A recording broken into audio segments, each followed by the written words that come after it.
Continuamos con el tema segundo del programa de asignatura, el conocimiento de la realidad.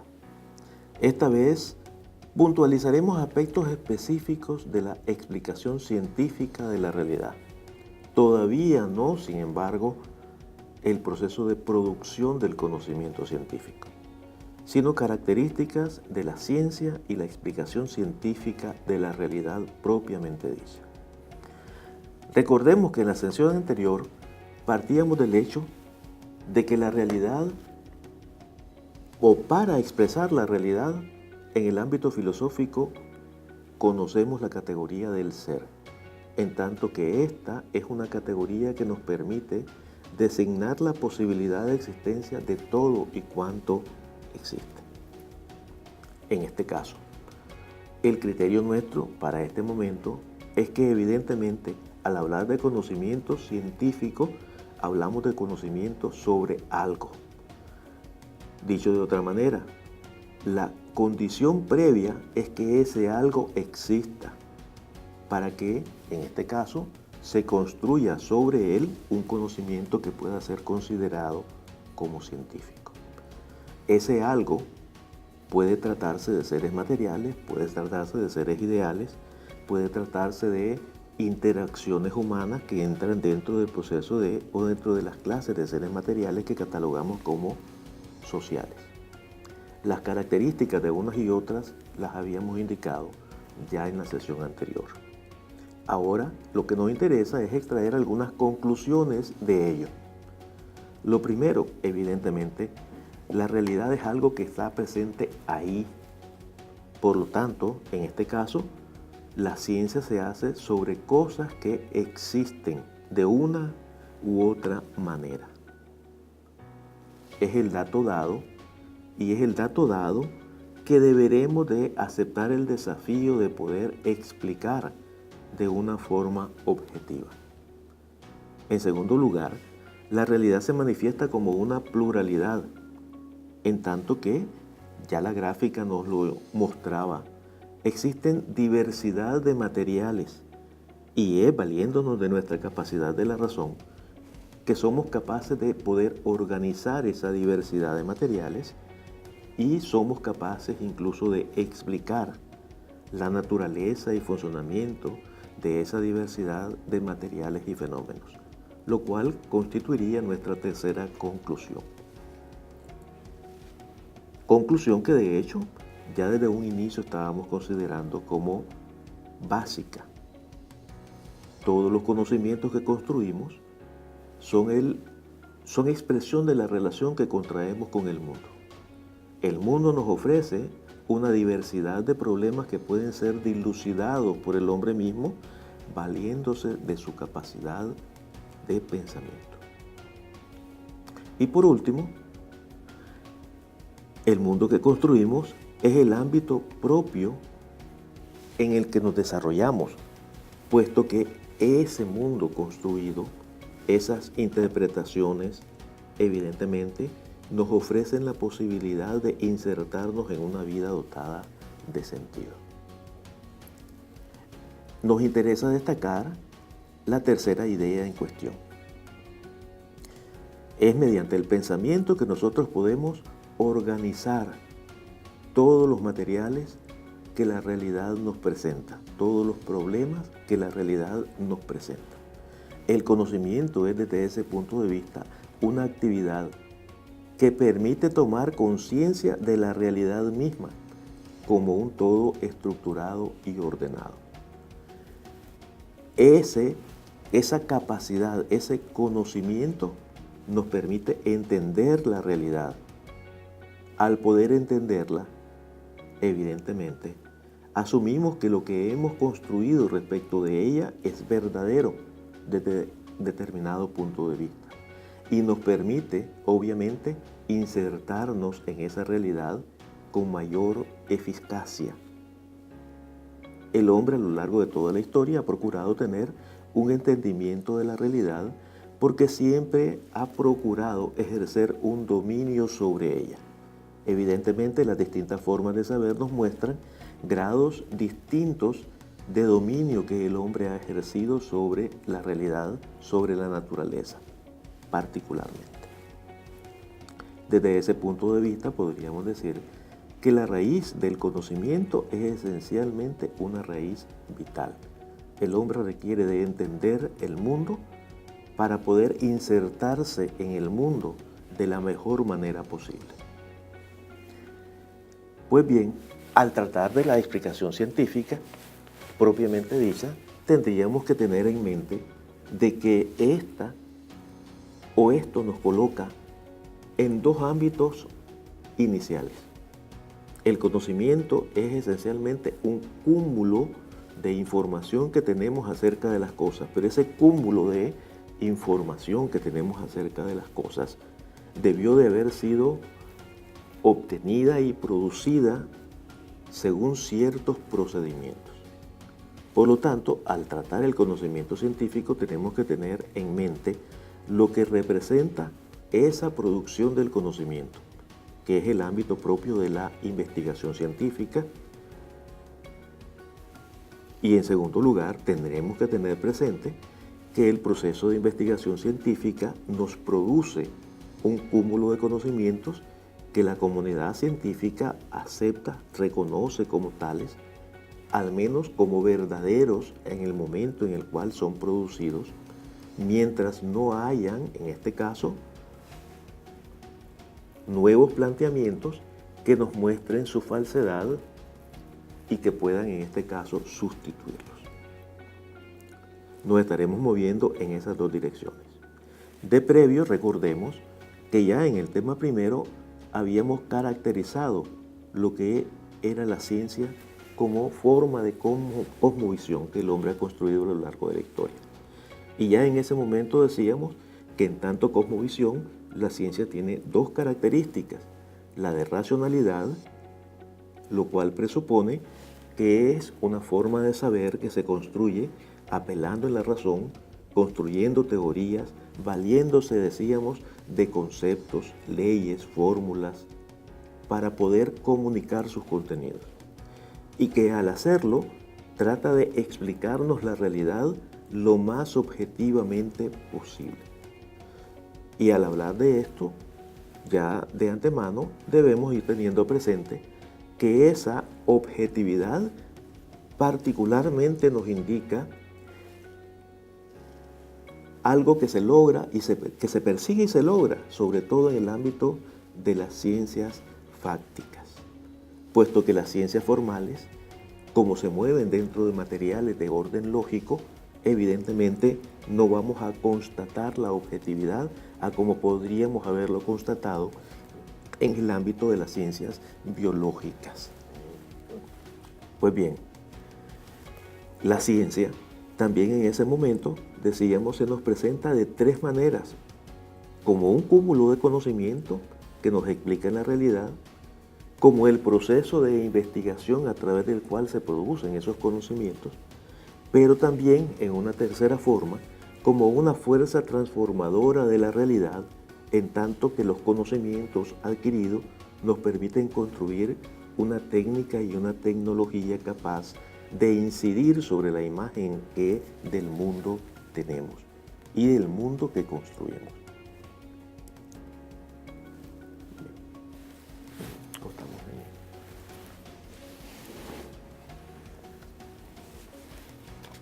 Pues bien, como mencionamos en la sesión anterior, tendremos por tanto que tener una clasificación básica de la ciencia. Y la clasificación básica de las ciencias es evidentemente el de ciencias formales y ciencias fácticas o empíricas. Las ciencias formales tratan de entes ideales, en este caso la matemática y la lógica. Entes ideales, por ejemplo, la geometría, el triángulo, la circunferencia, trabaja con el triángulo y la circunferencia, pero el triángulo y las circunferencias no son cosas que existan en la realidad. En la realidad existen cosas que tienen forma circular a lo mejor, pero el círculo es una figura perfecta.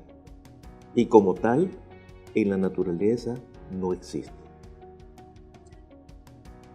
En el caso de las matemáticas, trabajamos con signos y con símbolos y se llevan a cabo una serie de procesos relacionando esos signos y símbolos, pero por ejemplo, los números 2, 3, 4, el 2, el 3 y el 4 en la naturaleza tampoco existen. Lo que en la naturaleza existen son cosas que pueden estar 2 unidades, 3 unidades o 4 unidades.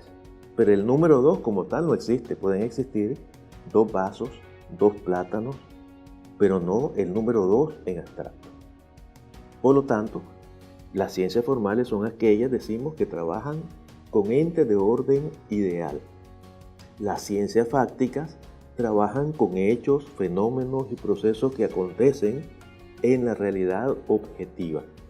Se trate de la naturaleza o se trate de la sociedad. Se trate de seres físicos y en este caso, ciencias que tratan aspectos de esa o manifestaciones de esos seres físicos, la física, la geografía, la geología, o que trata seres de orden biológico y por lo tanto la botánica, la zoología, la anatomía, y la anatomía que estudia, por ejemplo, no solamente la estructura del cuerpo de los animales, sino cuando hablamos de anatomía humana, pero estudiaría en este caso al ser humano no en tanto que un ser social, sino en tanto que un ser biológico. Y las ciencias sociales, la sociología, que estudia los grupos sociales, los movimientos sociales, o la historia, que estudia la continuidad del acontecer humano a lo largo del tiempo y que por lo tanto trata con seres de otra naturaleza, pero son seres que acontecen, según habíamos señalado antes, en el tiempo y en el espacio. Ejemplo de ello, el teorema de Pitágoras. En el teorema de Pitágoras se trabaja con signos y símbolos. Tenemos c al cuadrado es igual a al cuadrado más b al cuadrado. Pero cada uno de esos signos y símbolos no son cosas que existen en la realidad objetiva. Se desarrolla el tratamiento de esos contenidos mediante una serie de reglas de transformación que la ciencia acepta e incorpora para poder abordar sus contenidos. Y de allí el despeje de la fórmula, que será verdadera, según lo que habíamos dicho, en la misma medida en que no se rompa la unidad del sistema. Pero si se altera la unidad del sistema, evidentemente sería falso. En el caso de las ciencias empíricas, en el ámbito de las ciencias biológicas y físicas, la ley de la conservación de la materia y la energía, la ley de la conservación de la masa, que nos indican cómo acontecen ciertas reacciones en la naturaleza y que evidentemente será verdadera si podemos constatar que lo que nos dice la ley en la realidad se pone de manifiesto. Dice la ley de la conservación de la masa: en una reacción química ordinaria, la masa permanece constante, es decir, la masa consumida de los reactivos es igual a la masa obtenida de los productos. Este enunciado será verdadero siempre y cuando podamos verificarlo en la realidad. Por tanto,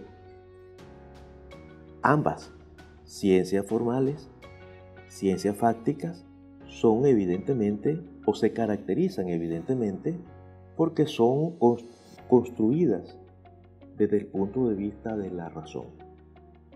Ahora bien, la objetividad, en tanto que una concordancia con la realidad, es algo que podemos observar y palpar de manera más clara en el ámbito de las ciencias fácticas. De modo tal que las 15 características que nos indicaba Mario Bunge desde el tema primero son evidentemente características relacionadas con las ciencias fácticas. Las ciencias fácticas, sea la biología, sea la geología o sea la historia, son ciencias que se ocupan de hechos pero evidentemente no se limitan a una descripción de los hechos, sino que trascienden los hechos mismos. Tratan de explicarlas, nos proponen interpretaciones, teorías, leyes que de una u otra manera nos explican las cosas en el momento en que estamos estudiándolas, pero que si en tiempos posteriores encontramos nuevas evidencias, nuevos datos, estas teorías podrían incluso modificarse, puesto que se trata de un conocimiento, decimos, abierto. Se trata de un conocimiento que tiene la virtud de poder autocorregirse y perfeccionarse. Las ciencias formales y las ciencias fácticas tienen evidentemente diferencias, por tanto, que hemos de tener en cuenta. Mientras las ciencias formales no son objetivas en el sentido de que sus proposiciones concuerdan con hechos concretos, y no lo puede ser porque trabaja con entes de carácter ideal, ya dijimos, las ciencias fácticas trabaja sobre hechos concretos y trata de proponernos explicaciones que concuerden con los hechos, y si eso se logra, decimos son verdaderas sus explicaciones. Las ciencias formales, puesto que trabaja con signos y símbolos, lo que hace es relacionarnos estos signos y símbolos según las reglas de transformación que la misma ciencia formal posee. En el caso de las ciencias fácticas, el científico observa hechos, descubre regularidades, formas cómo se relacionan los hechos entre sí y trata de explicarnos, poniéndonos en evidencia esas relaciones que entre los hechos y sucesos o procesos acontecen. Por cuanto el método característico de las ciencias formales es evidentemente el método deductivo, que es por excelencia un método de orden racional. A partir de una proposición general se deducen otras, a partir, en este caso, de la pura racionalidad se demuestra y se prueban sus contenidos. A diferencia, en este caso, de las ciencias fácticas, en donde el método deductivo es evidentemente útil y necesario, pero no es suficiente, puesto que se están observando hechos y en el ámbito de las ciencias fácticas puede, por lo tanto, experimentarse para poder obtener mediante un experimento observaciones controladas que nos permitan constatar que las cosas son así. Las ciencias formales se expresan según las características propias de la disciplina, de igual manera la ciencia fáctica. Pero eso significa, por ejemplo, que en las ciencias formales, puesto que se trabaja con signos y con símbolos, se expresa precisamente a través de esa relación de signos y símbolos. Y puesto que estos signos y símbolos no representan hechos que existan en la naturaleza, decimos que estos símbolos son, en este caso, símbolos vacíos. En el caso de las ciencias fácticas, utilizamos el idioma como lo conocemos para comunicar las cosas. Utilizamos signos, pero no son signos vacíos, sino signos que nos remiten a una determinada realidad. En este caso, mientras, por ejemplo, en las ciencias formales, en el álgebra, y, x pueden ser variables. En el ámbito de las ciencias fácticas, esos símbolos son símbolos con un contenido al que nos remiten. Por ejemplo, H nos remite a hidrógeno, O nos remite a oxígeno, y si tenemos en una fórmula H2O nos remite al agua. En cada caso, estamos hablando de símbolos interpretados que nos remiten a un contenido de realidad específica. Las ciencias formales y las ciencias fácticas se diferencian también por el carácter de las proposiciones que nos plantean, por el tipo de verdad que proponen y la clase de demostración que llevan a cabo. Por el carácter, las ciencias formales son apodícticas. Nos plantean hechos que tienen que suceder necesariamente así. Las ciencias fácticas, a diferencia de estas, nos interpretan y proponen forma de explicación para esos hechos de los cuales se ocupan. Pero sus proposiciones no necesariamente acontecen así, sino que pueden suceder así. La verdad, en el caso de la ciencia formal, es una verdad que definimos en la sesión anterior por cuanto al criterio de verdad. El criterio de verdad predominante en la ciencia formal es el que llamamos verdad como coherencia. Esto es, sus proposiciones son verdaderas siempre y cuando guarden coherencia dentro del sistema al cual pertenecen. A diferencia de ello, las ciencias fácticas nos formula proposiciones que son verdaderas siempre y cuando concuerden con los hechos o fenómenos de los cuales tratan. En este caso es lo que habíamos denominado la verdad como correspondencia o adecuación. Por cuanto a la demostración, puesto que las ciencias formales trabajan con entes ideales, sus demostraciones son predominantemente debidas al razonamiento deductivo. No así en el caso de las ciencias fácticas, que trabajan con hipótesis que deben de ser verificadas al contrastarlas con los hechos que puedan en este caso darle sustentación o admitan la posibilidad de ser rechazadas. Por lo tanto, requiere de procedimientos mucho más complejos. Bien. Otro aspecto a considerar es el lenguaje que se emplea en el contexto de las ciencias tanto formales como fácticas. En este caso,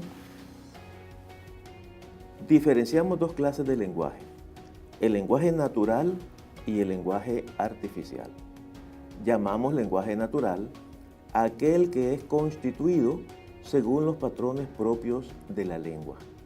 Por lo tanto, respecto de ello seguimos los procedimientos que en la lengua nos proporciona, según, en este caso, la sintaxis propia de la lengua de que se trata. Llamamos lenguaje artificial a ciertos códigos especiales que evidentemente responden a sus propias regularidades. Son, por lo tanto, formas de comunicación especial, ejemplo, la notación matemática, en donde evidentemente lo que se relacionan no son hechos entre sí, sino en este caso signos y símbolos entre sí, según las reglas de transformación que la disciplina formula. O las notas musicales, con las cuales se puede llevar a cabo cualquier clase de composición de orden musical. Son, por tanto, lenguajes especiales que tienen sus propios sistemas de expresión. En este caso, según el lenguaje, las ciencias formales utilizarán lenguajes artificiales, las ciencias empíricas o fácticas utilizarán en este caso lenguajes naturales. El lenguaje artificial se vale de signos y símbolos, mientras que el lenguaje natural se vale de palabras. El lenguaje formal responde a las reglas de transformación que están establecidas en la disciplina. Por ejemplo, en este caso, la ley conmutativa, el orden de los factores, decimos, no altera el producto, por lo tanto 3 por 2 es igual a 2 por 3. En el caso de las ciencias empíricas, se estructuran según las normas, las reglas propias de elaboración del idioma, que corresponde en este caso a una parte de la gramática que es la que llamamos sintaxis. Esas reglas de transformación nos permiten construir proposiciones que pueden tener distinta intensidad o intencionalidad psicológica. Pueden ser activas y transformadas en oraciones pasivas, pueden ser dubitativas, pueden ser de distinta naturaleza, según nos lo clasifica el idioma. El criterio de verdad, según ya dijimos, puesto que es un aspecto que nos interesa, en el caso de las ciencias formales, el criterio de verdad predominante será siempre el criterio de coherencia. Sus enunciados son verdaderos siempre y cuando sean coherentes entre sí. Si se alteran las reglas sobre las cuales este procedimiento se lleva a cabo, evidentemente la proposición sería falsa. En el caso de las ciencias empíricas, dijimos, es el criterio de correspondencia o adecuación. Y las cosas serán verdaderas, o las proposiciones serán verdaderas, siempre y cuando coincidan con la realidad. Otro aspecto a considerar atañe a la estructura de la ciencia. Cuando hablamos de estructura de la ciencia, hablamos de aquel conjunto de elementos que la ciencia utiliza para expresar sus contenidos. Esos elementos son particularmente los conceptos, las hipótesis, las leyes y las teorías. Ahora bien, los cuatro constituyen la estructura de la ciencia, pero no necesariamente significa que los cuatro expresan una explicación científica de la realidad. Los conceptos son abstracciones, producto de los procesos mentales que llevamos a cabo. Regularmente, a través del concepto, captamos determinado aspecto de los objetos. Evidentemente, un solo concepto no puede permitirnos explicar un fenómeno o un hecho determinado. Para ello requeriríamos de muchos conceptos. Las hipótesis, a diferencia de los conceptos, sí nos ofrecen ya una interpretación de determinados hechos y procesos, pero son proposiciones que tratan de explicarnos por qué suceden o cómo suceden las cosas, y por lo tanto están sujetas a demostración. Tenemos en este caso que someterlos a un proceso experimental mediante el cual podemos llegar a la conclusión de que lo que la hipótesis nos propone es verdadero o de que es falso, dependiendo en este caso de dicho proceso. Es evidentemente esencial y orientador en el proceso de construcción del conocimiento científico, pero no constituye, por lo tanto, una proposición o una explicación científica propiamente dicha, sino que hasta que ésta ha sido debidamente demostrada, comienza a constituirse una explicación científica de la realidad que puede dar por resultado el enunciado de una ley. En este caso, las leyes son enunciados de forma universal que expresan relaciones constantes entre los fenómenos naturales o hechos o propiedades de las cosas, y cuya verdad ha sido suficientemente contrastada por la experiencia y la observación. En este caso, consistiría en una hipótesis debidamente demostrada. Las teorías, a diferencia de las leyes, evidentemente son también explicación científica de la realidad, pero las teorías se caracterizan por el hecho de que reúne el conocimiento de la ciencia y promueve al mismo tiempo su desarrollo. Son formulaciones de mayor alcance y sirven en este caso de base para la formulación de nuevas hipótesis y evidentemente de nuevos procesos investigativos. En este sentido, pues,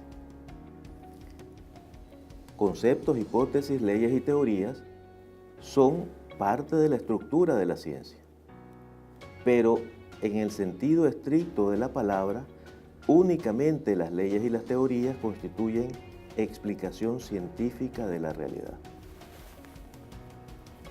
Por último, nos ocupamos de las funciones del conocimiento científico. Y según lo que hemos venido describiendo, podemos decir que hay al menos 4 funciones fundamentales que el conocimiento científico expresa.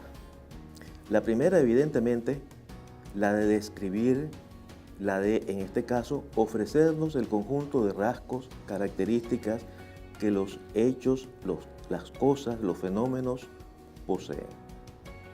En segundo lugar, debe explicarnos por qué las cosas suceden así. debe, para poder explicarnos, descubrir las causas e irregularidades que hacen que las cosas sucedan de tal o cual manera. En tercer lugar, cuando tenemos la capacidad de explicar por qué las cosas suceden así, también obtenemos la posibilidad de poder predecir cómo las cosas sucederían si las condiciones en que el fenómeno se produce son más o menos parecidas. Y en cuarto lugar, en este caso, la ciencia nos propone un conjunto de proposiciones verdaderas, un conjunto de teorías y explicaciones acerca de la realidad que nos permiten poder incidir de una manera activa y transformadora sobre la realidad. Estos conocimientos, por tanto, pueden servir para la resolución de problemas concretos que enfrentamos en la realidad. Y no solo eso, sino que son evidentemente útiles y necesarios para construir una serie de instrumentos que nos permiten accionar de mejor forma sobre la realidad. Por lo tanto, los conocimientos científicos se traducen en técnica y en tecnología.